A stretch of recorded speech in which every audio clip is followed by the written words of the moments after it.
okwasi boafo astormo Oman FM concerning entro any nkontompo any nabraba some bloggers in Ghana ede efano yesi kusi boahin awia some millions of dollars anan kan se mfanye adwuma wo republic reform sector ya kan wo social media no so be nkura se wo awia good enenne kusi boahin abe piemu ewo Oman FM na nsama kusi boafo e de agu fom e be ye onwa yenkode nkonkoti e be beto aso ya lashe adi hiya pa no na minsaka sa no ye no pepepe obi jina ho na wele ni timina o akokodo and what they can accept no we we have lost the battle not the war no akokarme Napoleon Bonaparte Ibia because really far on France.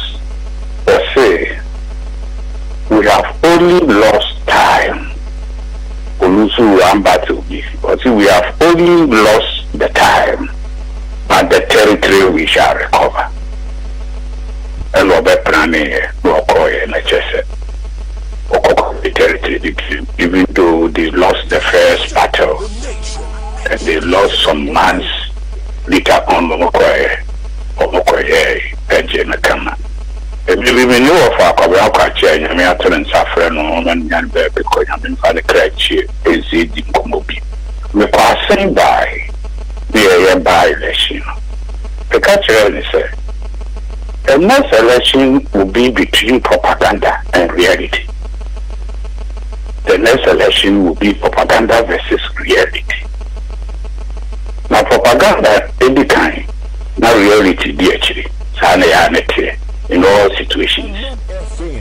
And now this year for the past 2.5 years election I hold across the globe a year 32 the 25 opposition political parties are taking advantage of covering the Russia-Ukraine war and the populism at nearby power. The new 25 out of the 32 elections, you know. It will use propaganda all across. We use to be Senegal, we use to be and so 82 upon Ria. The same strategy, you know, the 2 upon Ria, no South Africa, or Moko, or the 2 to Komizuma, also so over the Quatitaria, Somalia, over the beer to Malawi, over the beer to UK, over the beer Nina your full year you and over the year elections. That's just over the about power. In Nigeria and Kwan incumbent in near you to be survived. South Africa. We need to say Ghana do so. Na NDC forms were ready. Sa trend no deploy or is a February a bianism ye from accommodate. Ebasa over to obey the attraction, over to infrastructure attraction. No focus only on food, and no focus on food. So they attack almost everything. And I know more time I do including maybe cry toy and coffee only be cry. I only did it. But so more. And so I covered the local be on the Russia, you create what you have nothing to do with Ghana. Abandon the Yaba Bonnie and our Corono Catas, Kavia, and half for the war more, and among me here more. Mexican now, more year. It will be to care of Ukraine and the boafo will be shut out and the boafo. So I know the pressure and performance. So one say a be a free education is of value. Agenda 111 is of value. Electric cars hereby is of value. Infrastructure, flyovers, roads is of value. Maybe almost touching technology, digitalization is of value. And no one is no focus on it. And almost a change for education here.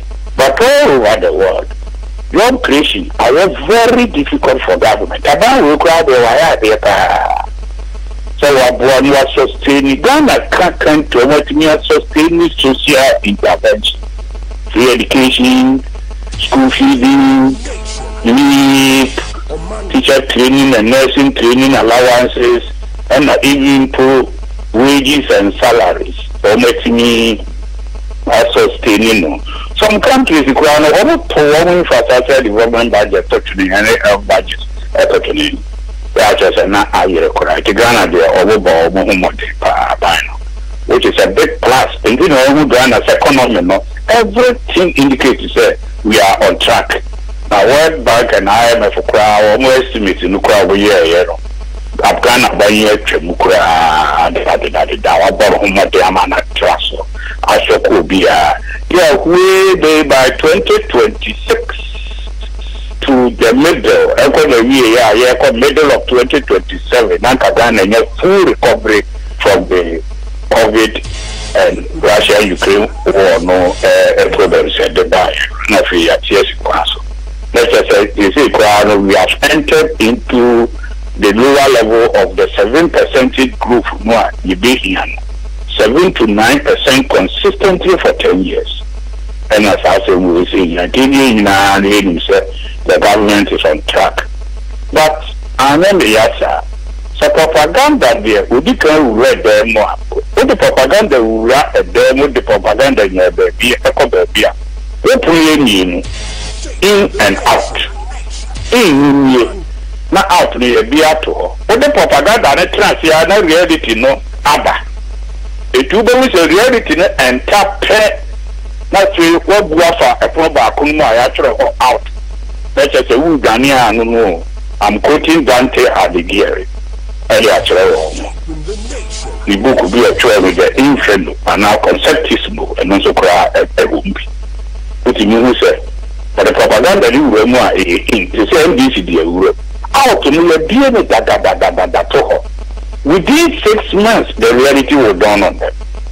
With the reality that free never Fina Ghana for because said no correct. So free education, you say no money are sacrificing me. You love me, say now one more buy you for Tigu, your secret, you talk taxi. Saying none of the men, say betting tax in a bed for free over ye. If you're afraid you never win, free. What was the same reality done? The local parliament, about me, watching track and I'm a patriot. You are taking the country into anarchy. Even say, next 3 months, salaries of workers, me. The implement gracia, no crowd may be sacrificed. Yeah, the government will come to a halt, a big trim. Yeah, Ghana will totally become a failed state. Because we didn't spend it. It will not quite be no I don't know what to do now hear what is needful and what befits a mature politician. Excuse me to say it. Not free Munya Jubaman and Kosono man to Mapa. Now you mercy class. And can you walk on to the year to cry and you consider what I consider what? And why do we harm the youth? With the consequences, your teacher's worker, free education, the go. One got the school feeding, one ever now as security, one ever now as a headmaster. Police is here to your muka. First, you better record my mind, and I will post it to do it to the crowd. So, you need to my young piano couple of babies, Air Force, Navy, the Army. Minia, now for by Abom Bato, so ask if we remember doctors or nurses or one Quadruma. Union at the doctors and nurses and Quadruma. We need say, will be quiet, independence will be at the hospital. Oh, a while so free or move a doctor, no nurse in the free no cry, it any bad 2 days will be. Will be oxygen any minimum. Will be a dear behind the phone near the Amano.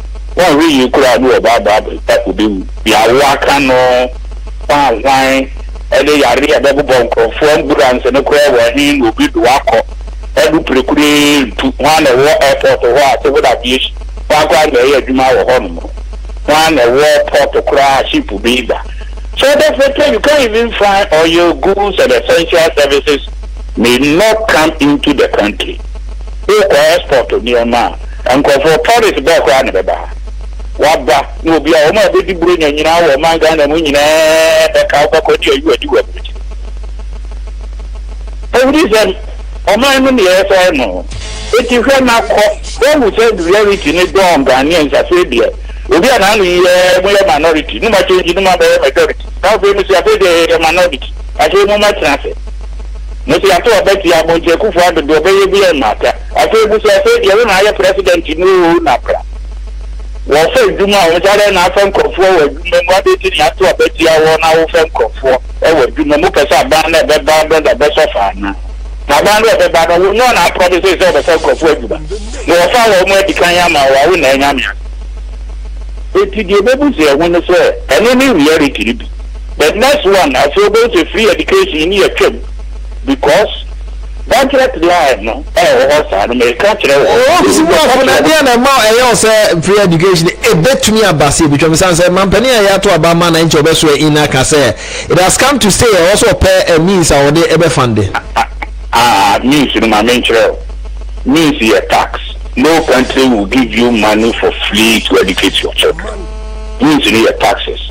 So, Casu will be ye levy will be a million. San Waka, betting tax. No, I trap betting.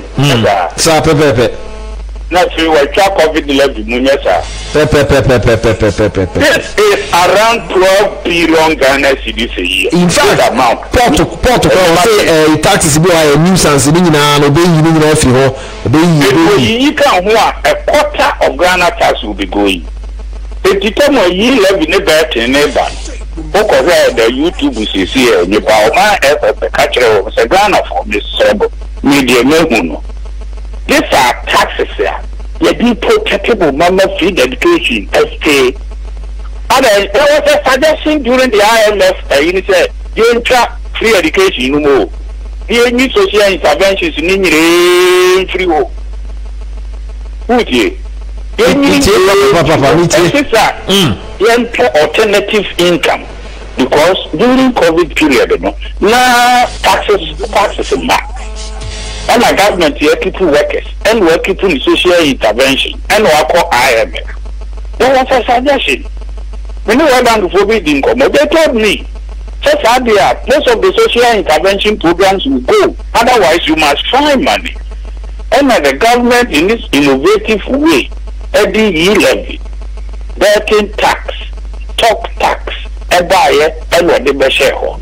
And we increasing or boosting revenue. To boost revenue, we better maintain social interventions. And it is a cow. It is during the COVID era, during the IMF negotiation, nothing was mentioned about the cancellation of this social intervention. And about smooth sailing. So an alternative income.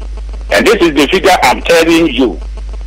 So you do the 6.5. On the batch and then we are 18 towards another 10 to 12 billion a year. And now another tax is offering nuisance and also the assembly. It is a good year.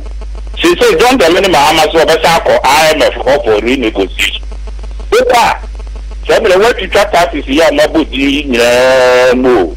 When I do no car, I remember and I knew 12 and I'm so better not here. It will then need to contain promises in your term. Now, so I call IMF. No, maybe I'll say, now the would to tell Monubenya income at the free. You must first define where the income will come and fill this pothole. Yeah, where you are free or taxes, no, where you are free. On some of no negotiations, you will between 12 about 10 to 12 billion. It is alternative income, no. You be free now. Before we even sit down for negotiations, and I thought, I know how to proper. I know what we see be negotiated. When I hear one, Ghana, we need presidents in Ghana, no. Ye don't have a nation builder, one horse, and your bride, and wait to bottom they don't speak right now. So, I said in the walk of Abba, so try a tax movie, as a social intervention. To be a candidate and a ring fence. taxes ni bia ewo baby a in terms of social intervention. Yes, it is reference. I didn't make a no. We levy free almost say womb. You must cancel leave and school feeding. We betting top tax free why. You must cancel nursing and teacher training allowances. I see. We betting free why. You must cancel free education and lay off 10% of Ghanaian workers. Asamba Badabi. Sabe, I come for a woman that Captain Saya and Percy and the most period we are entering to now make a video. US economy is also heading towards a shutdown because of higher debt. It will go negotiate. We say a cabinet no rules. We are trapped on buy no. China growth rate is slowing down. China is also a stimulus package. No physically an economy. No be could the amount of this. New Zealand is on a recession. Germany is almost on a recession. And in France, Germany a former homo president. France is also the Europe is also collapse. South America they collapse that. Africans also in your form you know, free to go. Mozambique, and I dear Congo, Guarani and Angola, so leftovers of food and rotten mangoes, equity, and the carcasses. Or when I woke up, Bosnian free.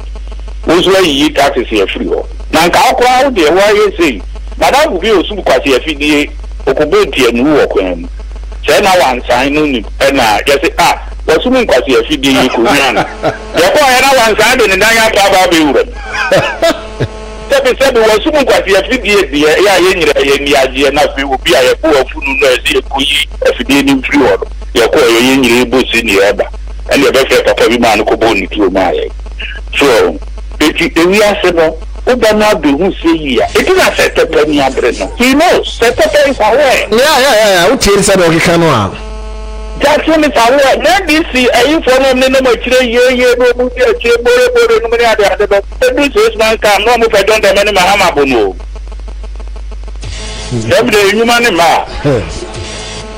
Every free education in your Tremor. One is to start biting. Now, the irony of it all, a crown also said productivity for agriculture, Anton. There is huge shortage of maize, huge shortage of beef, huge shortage of eventually body there now. And the expected within up to April, then Ghanaians will see for themselves. So, in reality, a company about almost so. And if another Caribbean in our DFA, the government started arranging for food and all those things as a buffer. And no one among Kufu is come the Mampa, within the Kakupi BVA. The last talk was free education. 80 million. And pay near more pass and easy for Baku or near Nadia Bakupi woman Mecca, actually, was here in his 1D, 1F equipment in a buyer. Not a good portal. About a year ago. Now, buy no prepare bill for your exempt almost from taxes. No thing under store. Now, 1D, 1F, no annual operation. Then, shall see him Felipa. Meaning, I saw what you say. Matthias, yeah. And then this is also a woman because I banned the barrier campaign. It's your Korean, woman, free education, woman. And the team also the Johnny and almost about this one traveling in a secret no woman said, I assumption the banner 1D, 1F, shall say, yet money if you depart. Nana, the number commission in job creation, maybe a BT, a youth, no, I have to be some pananaju creative jobs. In the identity, in the other part, almost 2 well, no moment, 1D, 1F back where you operation. Anything one canteen go on. And I call a kusi in our 1 year cherubim, and a white elephant. Now, most say exemption, tax exemption, one would be being a dear in Yamanaba store. Mumpene, many be a gua over a year. I said the Moses Munya budget, they do not done free parliament, you know. A friend woman here says, so budget, and so ya, almost all back to the warm. It didn't want to guapa, but then it I'm saying this, you know, what is a Kajetia or Santadium, you know. What's son on one, she would go off for so long, war at the end of the show. So I said, Yella. Although Russia says red, not red as I say. Not the blue share yellow, no, I say. So, it is one purpose of more what the MP before any part. As all my own man, as one to Ghana for so much to Ghana for. And come my 1G1 for you come out in your government business. This is also part, it makes that up in your marketing asset. He spoke last time. I listened to him. Very intelligent person. Only what he's doing. Honorable Chairman Sabonsuma, Tupoku Prempe, all the rest, Omo Bekonoma, and Kobi, they have done well. I thank them very much. Omontiasi, any government, the leader of government business is at a new market. On Fembra, I want to start nation Butum. Only one free education bill first.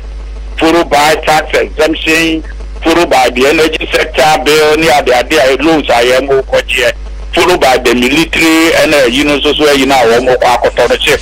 One more is one more papa get to the crime last day. One more sleeper, parliamentarians, and you want to cook Christmas. I tell you, they won't go. Comedy Christmas over Parliament. Every day,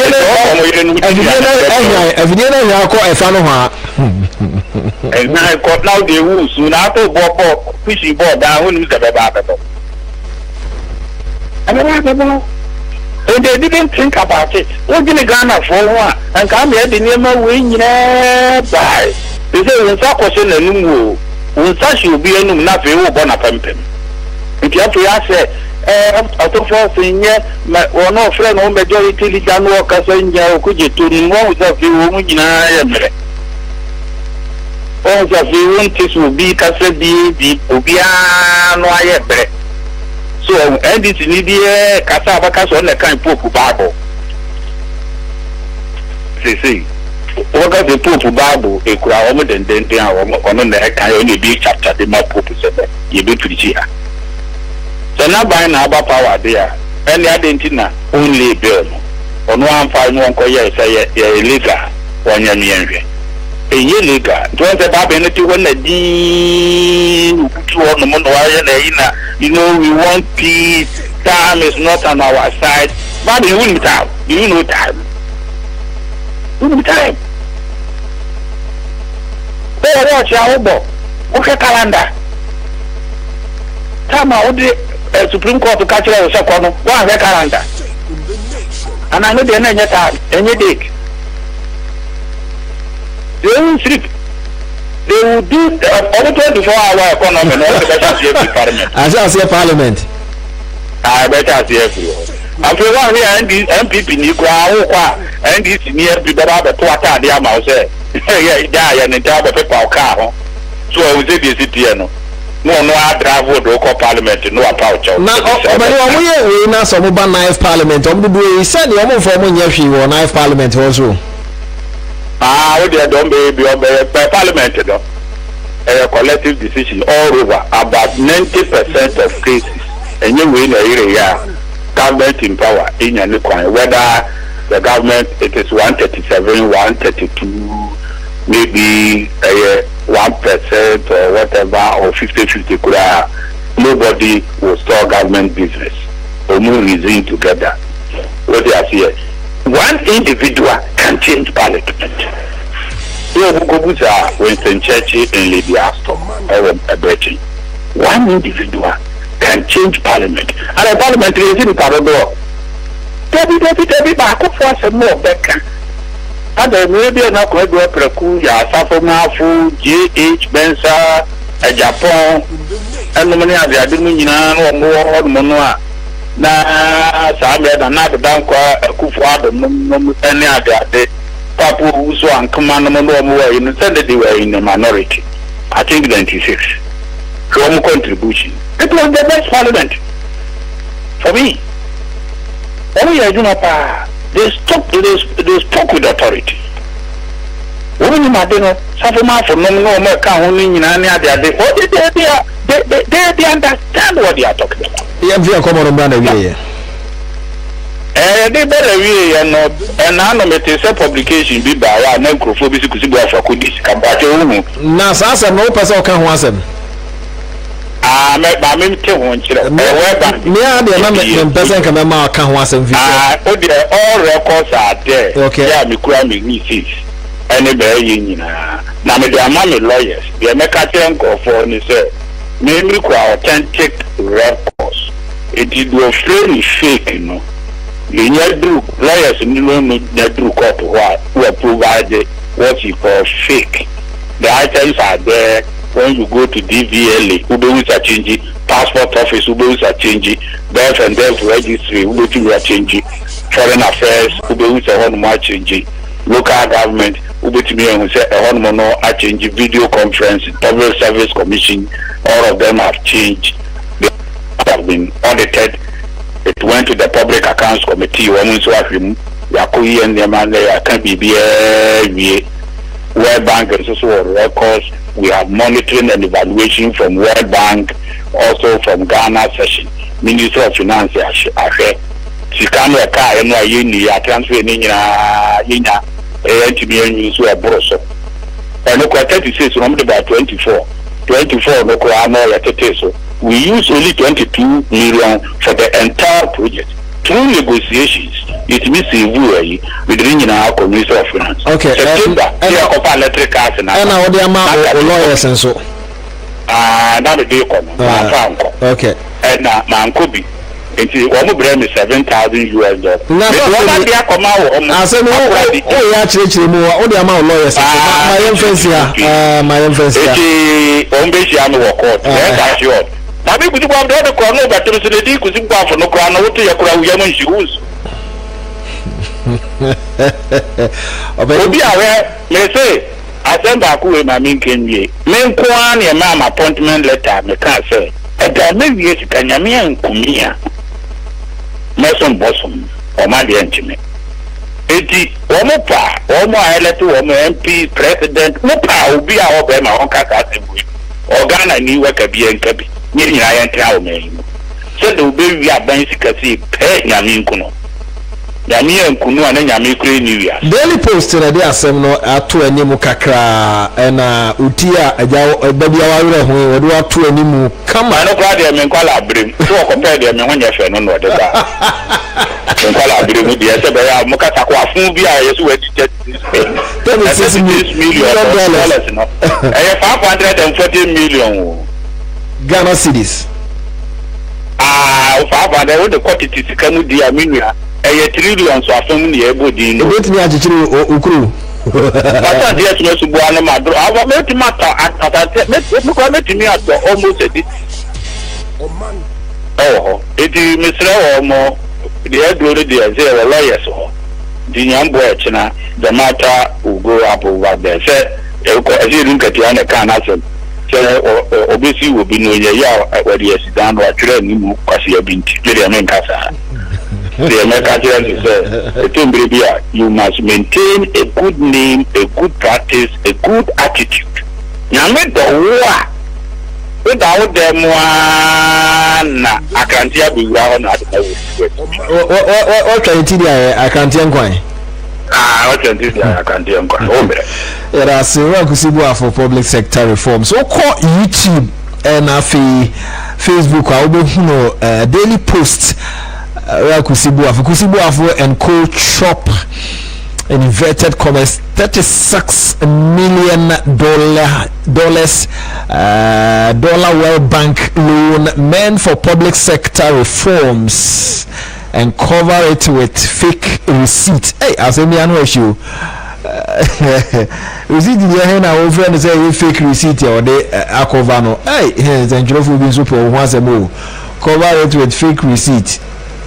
Now, when I to determine receipt here, a group say you fake. Asemu we engineer fetchly kwa ko pecho.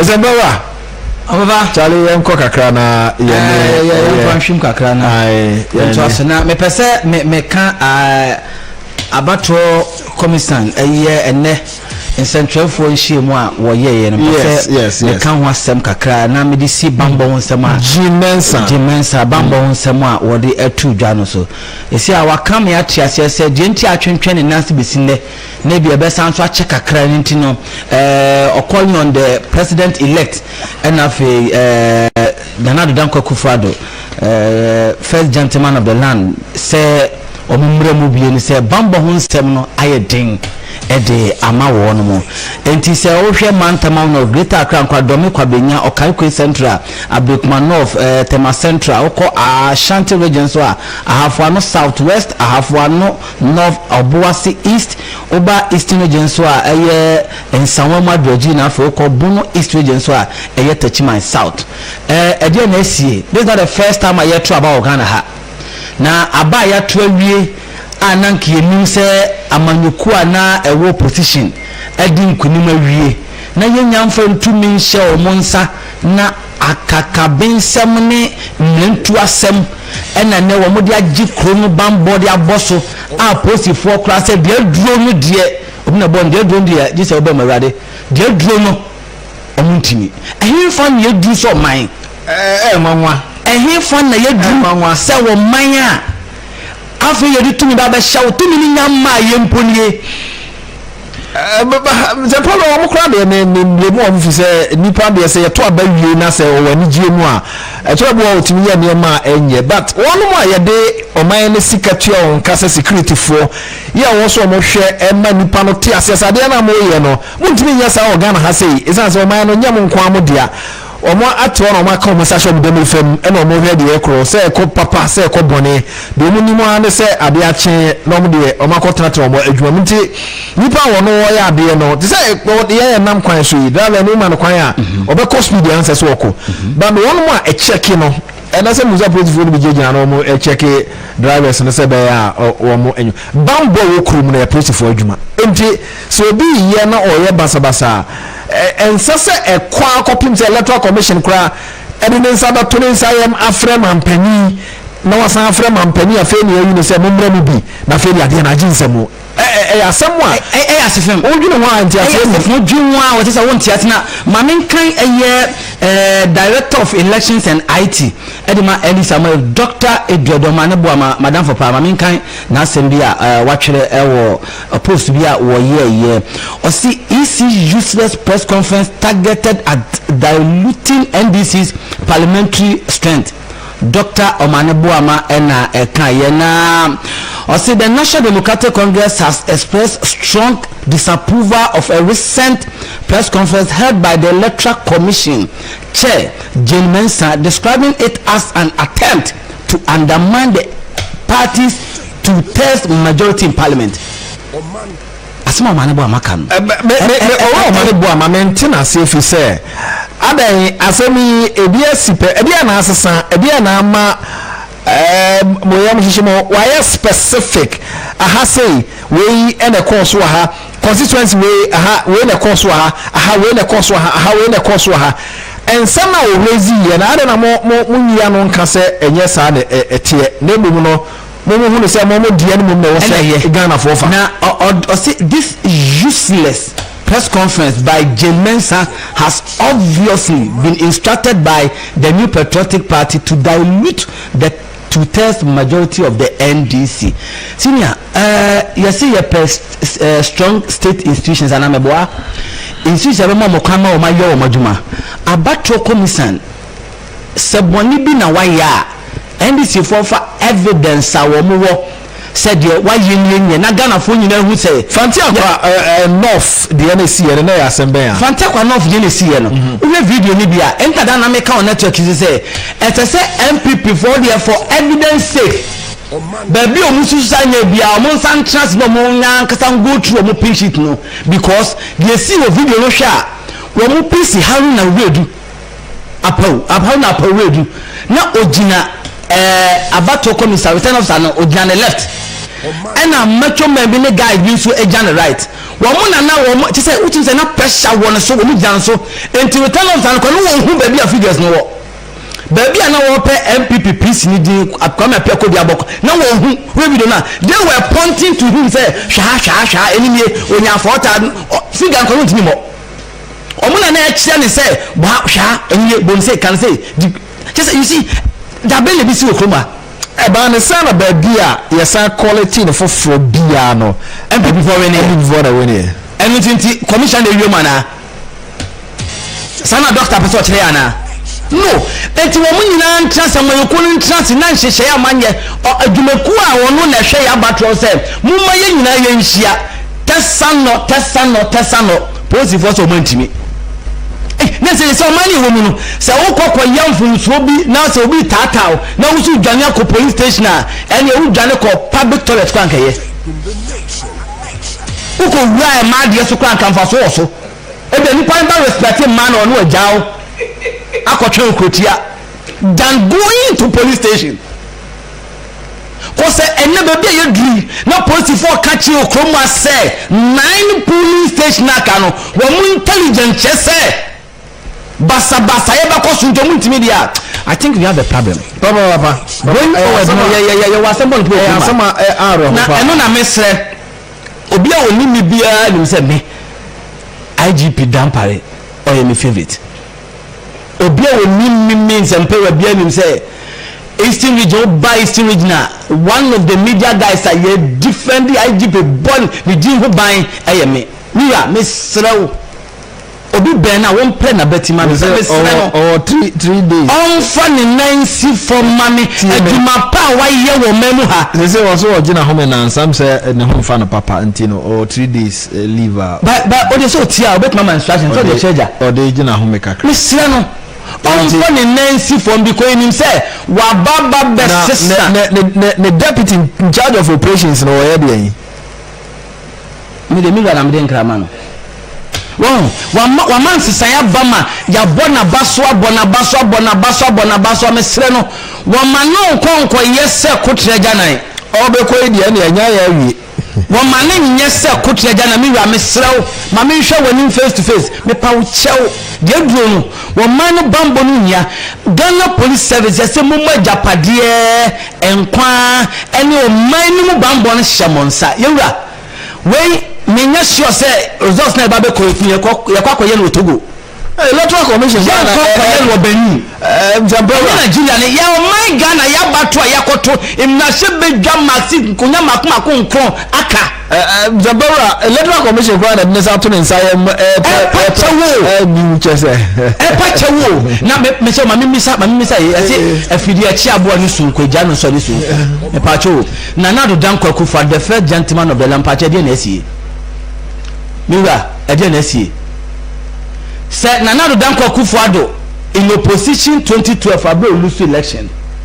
Nana Danko Akufo-Addo ye nyina nim won no but you right there na esie maintain na no kasa was police station constituency aka na maintain na no kasa ye e dey na esie na say our state institution also omo ye omo adwuma nti but at least president Ninka Asamba just one line one sentence so on ka dey akuma toyemu ma yo senior akuma toyemu ni o man mu bi ompanyin fon kasa impanyin kasa maintain national peace council fon kan ye enti se suswam pa na de NDC fo ye ya wo mo se yempre se MPP maburu ni mrantie won sawam wa hafo ano wonu ma wo tachiman wonu ma wo sa 9 police station dabi yanso ye wo memma ntie bi yanso ye makwan a afena police fo ba akoto akade se sie ya yentimi nya akade kakra yentimi mo ye ho ban emfa protect easy ma ema oma adwum asunje mba no se afano to se ho so yi anu a sa bre no trick na NDC for no person boy and say once ebegina whoever or original electoral commission for anemu eso am na declare no pa court but electoral commission say declaration in na the court anye if you say sa constituencies 9 onyintumu ente onyintumu gazette yeye nde oni akọrọ parliament nia ekono wan we ya de ba ne say sa nkonwa ni nyina nse ntimi enkolo because electoral commission clear also say seat we no enye seat ya gi atum say obetumi atena so say we na you and is NDC for so mo kwan electoral commission so ni security edu on the 7th of January now one more members of parliament cause we in ya can dey commission so ya na dwen say obami akwakoto ababufo bia ya makwan ya wie yamma kwan na de obawe wo hono we de obabi nkunni na won kom na hye bedwam ko gina Ghana fo anemu na wonye nhyam wa won ho ento mo hwe yeba before election won NDC for can say won mo enko parliament ema president elect Edna no tumu wo the campaign one of the campaign platforms so e ka chom say wo mo ya member mo nko mo here wo mo frɛ mama mo nko general secretary of NDC by mama mo nko the national chairman of NDC by the ka chom say member won mo nko enra parliament mamin for bibi quick one man afini yanko ena parliament omu debate article 71 office holders as Garcia the mako parliament wamo mehwe MPP sa wa NDC MPs omu kasa ni MPs omu kasa nyina wamo hye se wamo trust no munyintu eba Ghana for dudu yiye no wamo nkoso no NDC for say wamo nko enti se wo ya bandu mani na yanko ni nchoka me MPP NDC MP I don't care me NDC MP am fa me ho me yes Gracia ne de ehu hiame enti one of the NDC MPs quick one antana wakokora o make a state okasa no or say quick one na fa kwa or say minister responsible for environment I solid the free chamber no mako opie akọ because omu debate no mu ye no wo mu mpese won mu ebe NMP for mpese ombe omu mpese ombe mbehiem because ono ba beje ne kakra wane de waba na po Gracia nyabotre na po catch themselves Gracia na nyade ombe approve ye woni am ahunhia ye wo so omu ye taxes ahodo a wo se wo ma kwan ma one district one factory exemptions ye de ma wom sa ne ma ne nyina no so omu person people for no mo omu nyintum ne enko ya ni esan se Ghana no mpuntua na ye nyina ye koso David akwaba me Jose minu ya boko de boko okay me fa kwanya ensu na machia ayo so West Wogon na ene Ghana fo na assistant secretary ba ko pe yankuyanim David yankuyanim yo minu ya am say bra ye bre nyina ye kasai adidija ni muna nenam se wo hwe kwan a ye party fa so etiti ye nkrofo a anka NDC fo ni memma ensene MPP o ma kamu revolutions but edu wo hwe from 2016 eba na eba de say yemfansi ani a oh they were no what to be fan omunye memma nchen ye nanso didija ni muna nenam ye security abreki ye wura kanda paka but this time ya fire no last minute on got onim bibi yeah say wonte security in 7 no ase a one where only blame no be kwa akoto obi pona no enye ho na right from onset ye ba be ko election na say wote krom ha e so hu say security abreki anti security na me ka sa nyabotre ma me nyabotre me ade a me mpe ye say baby a ade no da straight we pona no da na ode be kwa akon ade di kan o ka Ghana security a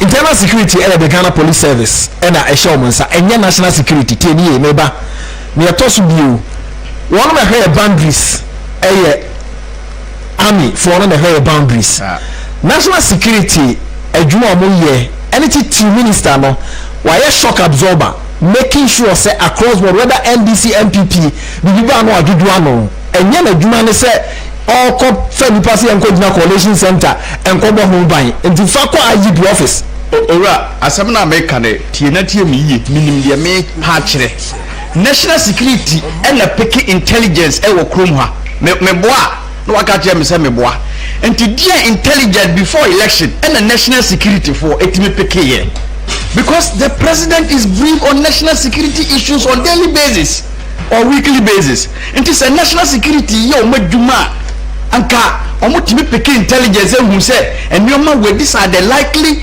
things are ebetimesi tamana NDC for chante say omu beboye protected ballot no it was a signal to MPP say and was say ye beef up your internal security ask ourselves say yankasa your security no omu wo hin unu ya menye wo kasa yi NDC for find their way and ye boys are no omu boy who buy 2016 year the idea ye di omu di ye ba power no they find their way to make sure so omu di binim ko China omu di binim ko Canada go and check enano ye ne enti beba na botrema me nano ye ne third vice national third vice din komo ha no omo ye security meetings na some penifo ni nyina no omo ho including the parties no ema IGP assure mo te bia wotie ya eno say IGP assure mo say bibia ye intact me one more intel say nema say e be besi na IGP catch mo say there is no way so we to adi nzamvu okuruma they should take it from him owura eme say ye nyina me no ti we politics ye di akirache politician papa bi any work election or rely solely on the police and this is what I'm saying say ye duma yi as a party our national security broke down a week before elections because as a national security minister and the coordinator of this country you brief the president on security issues at the ye ko election bia no na ye nim say police for boy who bayana but we go in and get our national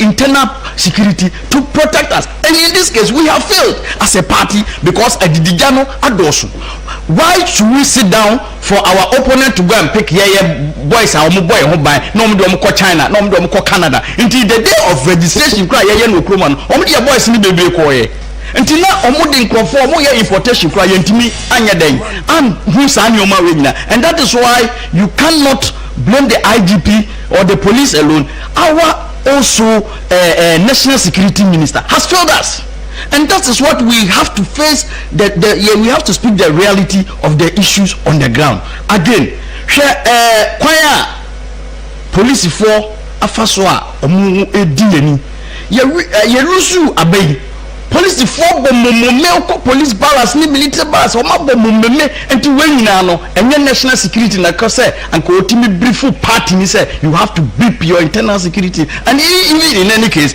was our guys ready to fight for us? No, because sankayeye party for even police station executives ye wo party mu omo ye ready say omo be ko ama party na enye yawa ewo mu a anka hwe ye maame akuafiri ya blekuma o ye gina ne so de eyi to gina papa no isi ne so say on declare ama isi ne exactly what they across the areas ayanya problem. That was what happened. O hwa yewura anodom prince nsawom edie ya o gina ho na nkrofa na ye sound no ho as a party no kura no na mani enye ya no mundu 40 once the NDC came in their numbers adentina ni nyina ba because there's another party. Because some masses no sorry say you defend the party now. There's no a year a bit me about say peace in Kwano coalition room over peace in nipa mienu na NDC for macho men na ye macho men we didn't take care of our people. Our people are in pain across the country. Wo de hwe ye nimsi wo so a omo DJ kura enkrofo ye operation no ye fra bi no kura say oh owura hanumo ya no maba omo ma bibi kakra so ba pesika bi obi tim ka to so no technocrat ene ya lose power we ya CEO obekọ akotena wa me ahwe ya de ya momu but ya bomu so ya nyemo party no antimi am franchise ya nto how to support our people. Look at scholarship secretariat. Let us find out how many party executives have we been able to support with scholarship if you take a case of Greater Accra, you have about 86% to 90% of your party executive constituency executives who are not working, and the sani panokojina election now yakwa or no dear no betimi edia show your campaigner ye nyina no utimi say na eyaw ewom enti say open security you sort your party people, you build your party people, and they will stand in for you. So the air can say national security police ne one say it is because we did not help ourselves as a party, because a drubendi no na CEOs and a detective party no now a government appointees and a dictating the pace of the party, and that is not the base of, that is not our party. The ideology of our party near party in a dish and the core and by the ejuma. But in the case of this particular era, we have failed to build our people, and our people are in our party. When they look at even the resources are NDC for every year campaign as compared to the resources the party in government yenya the year campaign hwe omo machines no omo yusu pe omo cars no omo yusu as compared to the party in government ni say na ye call your campaign.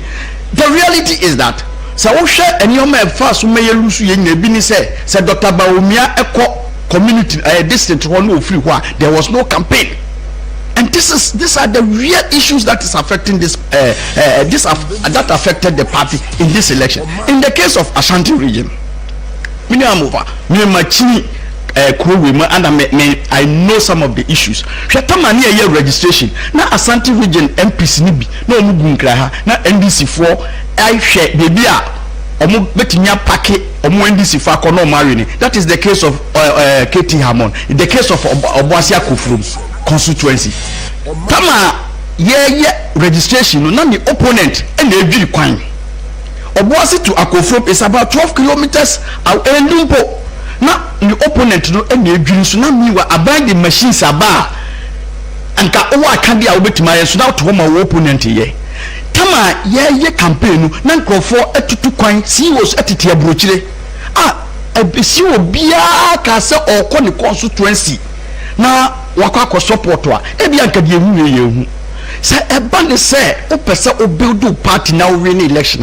One of the biggest thing you should focus on as a party is to give your people job. And I mean my example say in Greater Accra we have 85 to 90% of your constituency executive who are not working. And if they are not working, how do they even empower those under them? So you will see that always constituency executives and police station executives, there's a friction because on no expectation or not to Obama into about one over catch so Honorable David may watch me and may buy a support me, you will be able to do that. And that's what we have failed to do as a party. And it's across board.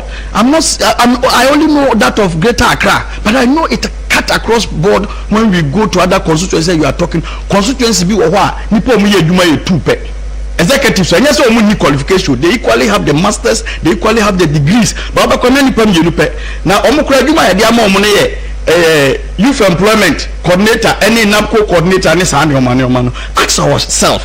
As a party, you created 2.something million jobs. In the public sector alone, you created 1.6 million plus jobs. And you ask yourself, how many of your party people, your party executive, have you empowered?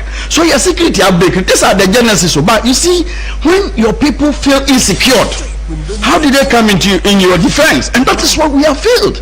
And any party, as a conservative party, as MPP, I am surprised that the Conservative Party will run its system like we did, because in the Conservative Party they build the people, so you grow from one stage to another, and then you get to the top. And then encophobia ba PC obi wo wa akotena brochire 3 months 8 months 8 years 1 year bi no wakonya kakraba no odi ababa win election na encophobia so wiska obehwe no oni kapre nso wa win PC afia yako election oni kapre ono hwe party dia beba say be yadwuma kra no ono de ahye ni botum. And this is what cut across the country because of young person you be use ye conservative ideology ni say before you can even become a PC you must go through the ranks of the party and understand. A lot of people came in as sneakers, they didn't understand anything about MPP and I say oh na me papa bi me offer bi MPP intimaba no mo dey family name bi or wonti na yakwa support no ba no abe no truka. That is why we lost. These are some of the reasons that we lost. And our party, we will plead with you, look, your ideology me sir. But I know that we have an ideology, and the ideology is to build our people. We have failed in that. And upa bisasi obiase see what yawo krom ha any your ministers ni one because almost say how many of them are doing recruitment omutumi ye deliberate effort say bring your constituency executive, bring your party bearing card members for me to employ. I have attended the interview now you have funny for over 1,000 in one of the institutions. Na nkrofo mu dile mu nyina ye sebiu amanfrafo mu to okra say omekwa akotro betia ampam omakotro tia and they are proud saying it. Me am your party ni no manya omo manya nti wo kra wo na ma na omo ye ha and that cut across police fo a omo wo training over 500 people are omo wo training. Could you believe say ye ma omo kwan say fatigue nti omo koto ayi abato ye break omo. Could you believe say omo ko fie ekoda ya omo ntoaba na ndc for be pamoma. Can you cry? So MPP for edi omo ho abro abawe de sana Dr. Mahmoud Bawumia ya na eja mu ma wo because hwe ye wura keti amo me kan wo haka ne biom ye wura keti amo baby oshim onya support sa Mastercard support uja o constituency say wo free infante de confante baby and which was one of the news within your constituency. I know Bojisango would never vote for NDC. I'm telling you, the terrain. But he lost Bojisango because of sad news now. Of course, Momunya Mwa said you free baby now, Kotana baby now in your position where you the show. Because hopefully now show when Munyam into 1 year and Casa these are some of the reasons that some of us, when we have the opportunity to present ourselves to the nation, we'll have to open up holistic issues and tell them that look, this is how we should do it. PC baby or what? So to ayadi ba ayadi momo bisa MPB or want to manipulate 5 okreduma across. It bisa say, are we not deliberately trying to support our party people? Yako election. Me assemblyman wojo. Me who obi a otido rotimi to 50 pickups at the support NDC so MPP ni or the yaw or ye coastal or the yaw and the yes hard no because ye buy no say ye neoma beduru a ye say e call demorage na obi ti ayi efficacy no akodi afiri nisem obi o ye party ni no ni agi afiri nisem na dia man the opponent na wafa sa yaw we ama ye businessmen in MPP ended up sponsoring the NDC to come. Yeah, NDC really because they have no clue of management and even the issues of economy, which we all know. Close to now talk pickups. NDC so amra. Sir, that's emotions. But yes. But that is how our system has been. Because why would even Asante Regime vote for? Would not go and vote. It's emotions, and people are many one start here. Me papa ofinya me de betena hi. Ene matade e hyame. Na echina kwa Osaberima me ni nante here from 2016. My betena station hatche. Now all of a sudden yama me post after the Osaberima frame ya me ma obetena me punanoa. Now my country of the tell him I'm not there.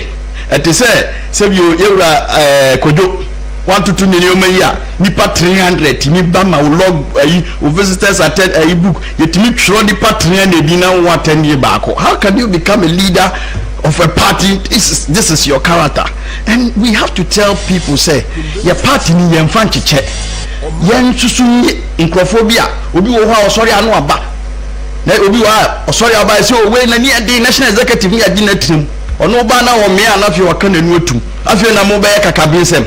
Samo wa kakabensem ya abato ye hihye no wodam ye hihye me makoy elections be 8 amawini ye hihye no wodam me ma me ogresi ye hihye no wodam greater Accra regional mo organization mo ajo o say abato ye hihye no wodam operation bi o ho ye the day before election and I say but we there was no plan. I see our campaign the D-Day operations as there was no plan because ye party Ghana for encrophobia the other man in Nayana Dudona Dunham lectures across the country campaign against MPP, and I am saddened with the level of education your lectures be war me kwan o mo fa so me say me catch them penifo ni bi say say wotra legona kwala bia nche na o mo ye Zoom lectures the lecture used between 45 to 1 hour to just run MPP government and free education free education they taught them here say you I'm a product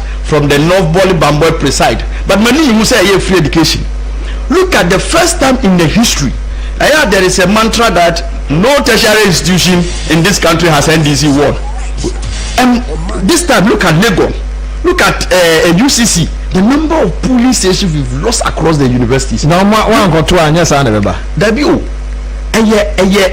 pollution lectures be deliberately decided that we have to run MPP. MPP I call John Mahama never into the fact in Gola number. Yeah, I will 40 feet and now more say omo kotwa ma MPP ba me yam fa de ya wo mu say enya asem bia o God be the glory nyankopon omo run MPP down what free ya build systems until the Americans say if you don't capture the youth and you allow them to be polluted by someone. I agree with you in that direction, but for a lecturer I be onima the papa nana again say area MPP you see some of them one more allowances in idea Ura Mahama no mantu nyina no mampani ba ye what take care of neba nyabotre wa akasa bebre what take care of wa ye nyema bebre na so say MPP no na ne ho ya na hi ono the nations are saying kwada adwesi enkoto abanfo Ura Mahama bra ada wa ma ye so aba let's see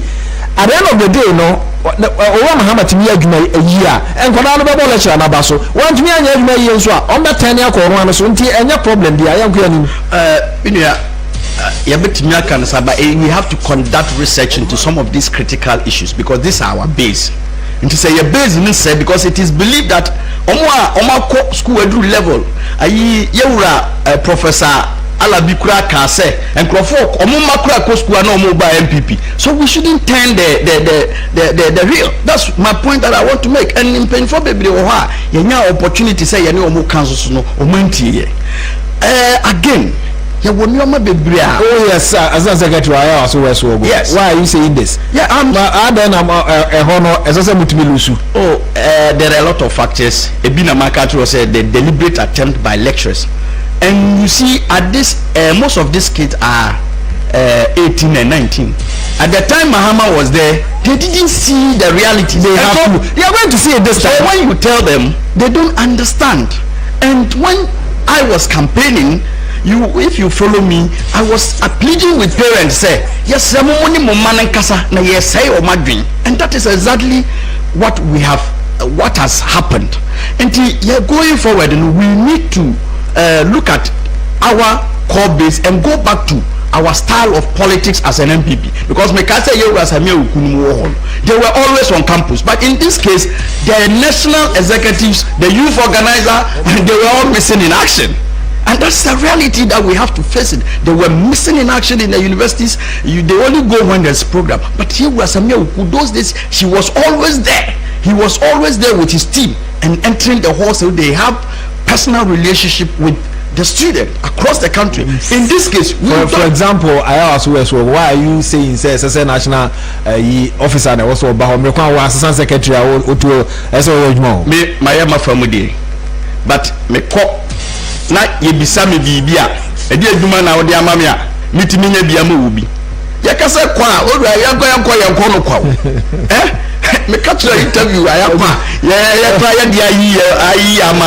So this is cut across it is no yani ya boy ho form say na make an you run Samuel ku no mo kono no mo odu na wo kokra wo party executive akono perfume kakakra onya bi mo na wetimi attract guests here be gina tani o ma bon komo na wo sese me fa me ho san kwa gina me ewura Canada Japan ka want ya fa ye hu fi ko bedwam enko prade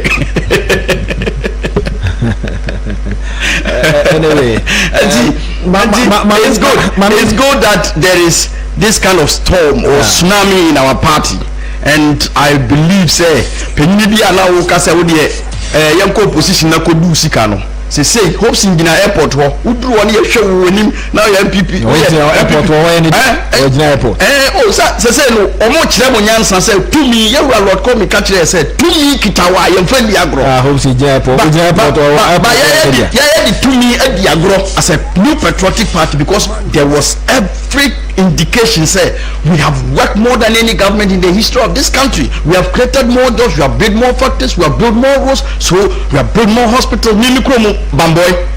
ebisi ho 50 bed hospital yesi mayo boli bamboya mimi krum ankasa ebisi ho no ansa crisis agenda 111 ba what you say enti ye adi ye ho abro enuma pa ye nyina no sususu no ya hu se ne ye nipa makosi obi officer na abrantie bi akwa no o share no reception o say sir please I'm coming to look for you. I'm a party boy. Papa look for you. So what do you mean by you a party boy? Who told you me I'm not a party boy? Or the nisa will want akwana no say I will depend and akwani ye for no people and also from the car coy. Anybody a year just you public service public sector. Every public sector you go in this country, go and conduct research, they voted against us. Why? Ye call no said you more can you say na and come here no omo na ye call you could do many obi wa director ya ko fa obi ofiri mi kuro me all voted against us and until omo nyina na no me MPP vote that be what I mean is say omo ankoto obi ankoto no ye oni pa what yawo. I know a lot of directors within the institution omo ankoto because e de nye ya ko share ya ye nkrofo Abra NDC for Bao, NDC knows everybody who is an NDC in the public service. They know almost their people. They know their people in the security service. Police information from what is going on around. But ask yourself, do we have that intelligence as a party? We don't, because we don't look for our own. Yeah, campaigner. Yeah, police for you know more. Yeah, room. Now they tubum. Because COVID. Support fund ya buy ufi say ndisi na woso a nko meka so mo chama obi akeke na wo we party ni na wo di propose akono ni ya jaw na de akomo obi ye na ye di ho abro ofa ye di ye ho abro a me twi ho amenti ase se hwe bro ye be bro mo party fo ye meje mo wo go di a wo ne enti ye di ye ho abro ma no nto ma de na afi kwekwa ne ye na ye nso so me kai say health insurance nyamfie mako adue no president Kufuor ma ni ohwe yare ahodo health insurance no de kwa yare sabia yesa ensesa wotena ase so we bi a o contribute to senator register a free nyamfie bi so ekro nso de kwa yare sabia eno nso free wa register na ewu star 929 hash na wa follow instructions no you are good to go tem bia no say we ready Christmas yi mu a we be coffee mesrew onya 1000 bi she obotomu a okwa efiefuo na registration no mo aye dada ewu no wa renew bia de ama no ye ne sa afimu no watumi aboa amanipa no wo ho ha wo mo ewo ayaresa kwan so fe health insurance and pending for 0544446447 0544446447 na any health insurance pending for nkomodie no entime enkoso give us scientific herbal center wonom eboawo na enyema tumi akoyie no kurani se adeeche na wo ahodin a unko na so kwakọ ye adwuma oni obi any problem se once na obenya kura wonim se wankasa odia wonom wo herbal mixture eboa ma malaria na free ho eboa ma typhoid na free ho eboa ama immune system atumi akoso na afi nso ama wonu ada ho hye nso fa ma me wonom wo cold capsules na adwuma yetitia odide awie no niam ahodo aka wo fun nyina wo se besen eba na saa koko ni ho sisiyare ni ho wo ba menstrual disorder na free ho ya no aka hye nso se p capsules ana memma drugs wonko a ye fe no power capsules no adwuma papa give us scientific herbal center for our my ya na nso wapimi ya itono na kwa wonsa ebetumi aka bi 0543 222470 0543222470 Franco Trading Enterprise Foods papa fee on main office no wa adabraka on work the cinema and a share ni momesro open phone ato utime me mane mfa baby a honko na okoto phone na se problem ba ho de kwa na you don't need change bia sanse but ebe den so ba top phone kra we ho na obeba se problem wo ho enya no nko won mo fridges ahodo wo mo eton air condition ho niema air conditioners kai na share nso 1.5 horsepower de kopim 2.5 horsepower sanso so na wonum wo TV inches no kopim 85 dodo no an sabe kabi enyema ne ahodo na uko online sisi a wofi a wutie www.francotv.com uko sisi a bi so mo nyema no dodo no a wo ho ya enu ni apaso oto no yebetumi ne wa yenhyehyɛ yemfa me wa de bebro sanse na de abofo kwan sunti na mesro ntwesika mfa mo bia online say or Franco Trading Enterprise said the kind of online home na nyina ho na wo offer numbers ya baby awo ne be direct na outlet ben ho nso atumi akome so say open bia to Franco na say one sent to me and kind of dana order no I can tell you the next 24 hours the next flight at Airbano the yes our product and na Franco Eddie bro company ba ko pa Ghana ha yani D and then honam say Franco Trading Enterprise free 0246 422338 0246 422338 na and Franco Trading Enterprise in Kobodie no so intime enkoso Zita omo boye health scientific clinic Zita Health Scientific Clinic and then ayaresa ada a egwa hodo kwan e fa so sayare na wono de no organic medicine na womo eyusu me ka kire se so de yare ko ho na nko ade no nanotechnology stem cell technology udum se inipa bie niema hodo nti se wonya yaresa bia womo tesa niema no ase a ma wo yare no prekope ya no akaya hye so plasma technology and so mo ede adwuma omo san so physiotherapy ya no so obetumi anyemu ayaresa san so mo labs akese omo ye test ahodo apeso yi bia no Zita Health Scientific Clinic for ebeye ede ama wonum ewo hacho supermarket no bus stop opposite eho na obehu Zita free 0535611373 0535611373 0535599137 na ene Zita phone komodi no ejini nkoso so we driver ni amsro manen kanfo goel emfa ema goel no fu no bono ma e do ko na do aba e bo engine ho ban engine no de duane fuel na unya fuel no de ye papa e bo bako na do aba de bia na o ka no nso e wa ho de ntisha no nso so free ha e ko bo gatanga so ko Cape Coast so ko Kumasi fuel o so to goel o to na sesa emfa bi mfrafra okay udu ba bia go wa na udu nso egu so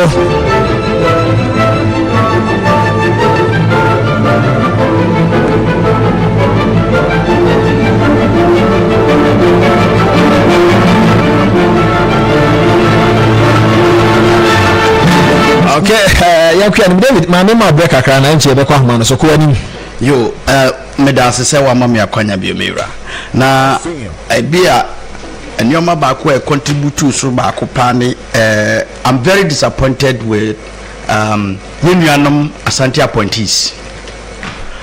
appointees media me kuma mu to dominim se yewradu dankwade opeso ya Asante man no ya Asante man no tamana ni ministers ye 100 and something na Asante MPC Asante appointees nko abeye 40 something me boa mon correct me na yembisa ye hu se yesi mpuntuo nkwa Asante se ne yesa na wan ye bonus mo because omo and there was omo kambo no force omo because they are a force on their own omo eso mutimi fight mpuntuo de kwa Asante mamu nti se ne Ghana baby ase omo mpuntuo na se yetimi ko fa regional minister Tewra Samosa Bensa ebetina TV so omo mpuntuo kwa Asante a na nyuma baby ya wo ase regional minister kra no wehu na no wode wo nadwuma so na nkani se satam no kra na wo se yi ni free ho oya me papa enso wo sa meka na next time no ye manipose a ohundie obaye na ohye nso atwie no ne timi be ya ne de ama Asante man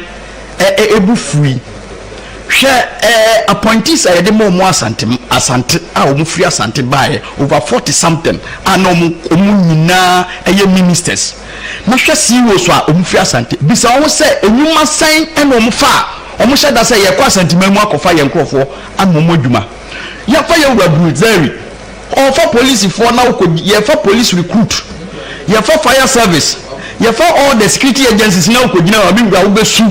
Only enough in the chrome. And Odiomo do Bonam and they free Nikroma or Diomuba. On Chakisa Omoya Mrs. 4 and Omoya MPP 4. Or did your foul now more young mass anti 4. And then Amudia Mumua, Mube Funny Pa, Namu Mudiama. Na makofu fa nkrofo abehim na mu wi amabeka say ye wura akofo ado na anyam de akofo do be ya santima na oye omui because you are the largest appointees and this one timi am primpuntu am ma santima ya na ye mo ma appointees na edi mu hwambo omo ente na ye wura otufo kan no omo man kan abayi omo de dodo ama omo wi afi omu nchi ada na ye nua no omo fie sim ye nua no mo free voter ye nya appointment a wo mo priko omo krom na mo asantefo mo de mo ntimi nyesa ye lusu asante a na ye mo appointees enye bibia na ma ye lusu asante appointees a disappointment to Asante region hwa ye wura pitamawu otimi fire for board members na ebinum ye constituency executives mumbi say ye nuanom asantefo a mo appointment say nipa dodo say na motimi build omo ye wura do kofado mamu position say nipa dodo say na motimi build omo asante. I am speaking this provocative to provoke you and to set your mind to something say next time onya position mamu nyimi nkofo abro ye wura do kwa ye ne de because sefo a omo bi no hwe ye wura bugina po obed saw ni honumi kohwe ye kromfo a omufi savannah region me free ball bamboy na me ne mo kasa no kohwe ni kromfo a otimi mo adwuma yeye hwe pitamawu railways kohwe ni kromfo odi omu begu ho san hwe okọ forestry ni kromfo odi omu begu ho na mo asantefo a ye ma mo position na mo fi Asante region edien enwuma na mutimi de ma mo krofo because say ye ma position a the idea ye regional balance ne say ye ma position afabo a wo krofo na mo de motimi abo am krofo mo ele modi MPP hwambo ye can the largest ayi bebi ye lusu vote nyina me de ubisamia per what I know about Asante appointees no they are failures. They could not do anything better to help their people. Sempuntu ne man fa kwa enuma ye de ma mo susu mutimi fa ma mo krofo enti eno no uboye wura dan kwa akofo ado a chia enye because me meti hoy o ma me post wa me say me fia ya so west wogo o constituency suppose ni bi ko eko eni na so wanya adwuma anyam say ni nyina ne sa sube na ye ka ewa appointees mo ewa Peter Meru a candidate of our board member and then go we say that be nature say yes ekowie bibi kura wa empower nkrofo. You have to empower your people for the next generation. And that is what the Asante appointees has failed. Catch appointees His Excellency the President more Asante mem say that comparison now and didn't maybe ask our questions. And I'm constituency secretary. Yeah, my position or constituency. Yeah, maybe. The fact say young shaman say they should fail. Mpacho what media nasi. The fact say young share me constituency for and it is true say by our West Wagona. Most of our people are not working. That's the reality.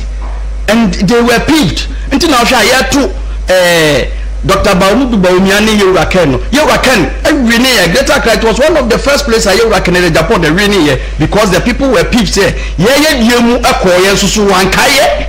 And these are the facts. And it didn't end there. It went into the election. Say, you even had polling station executive who did not come to vote because they are peeved because you be at to say or support will be now on your position. I was on you. Now, when your position, no, who refi. Say, na you were Asante Kano or see, can I be yen you no Asante Foa, Omunya appointees, the Omunkai Omunchi. They will not say, Mamma. Now, am I the biggest nursing training college in Africa? You could see no voter region.